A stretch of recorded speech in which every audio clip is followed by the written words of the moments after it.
তো ব্যান্টেন নিয়ে আমার ওই আরেকটা নতুন ভিডিওতে সবাইকে স্বাগতম। তো আজকে নতুন একটা ভিডিওতে আমি ব্যান্টেনের যে জিনিসটা হতে কথা বলে গেছে ব্যান্টা অমনিভার্সের গ্যালাকটিক মনস্টার নিয়ে। তো ব্যান্টা অমনিভার্স সিরিজের সিজন 5-এর সব এপিসোড না, কিছু কিছু এপিসোডকে ম্যাক্সিমাম এপিসোডে হইতেছে গ্যালাকটিক মনস্টার, মানে এটা ব্যান্টা অমনিভার্স সিরিজের কিন্তু অনেকটা আলাদা দেখা যায়। এরকম কিন্তু অনেক সিডি কিন্তু আছে, কিন্তু গ্যালাকটিক মনস্টারকে প্রথম এরকম সিরিজ ছিল আর শেষে সিরিজে যে নিজে ইন্টো পাইছে।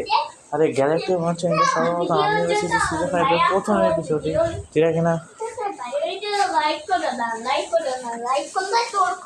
প্রথমে আগস্ট 2012 সালে রিলিজ পাইছিল সেটাই। তো আমি ভিডিও সাইনিং অফ করতে যাবো, তো বাই।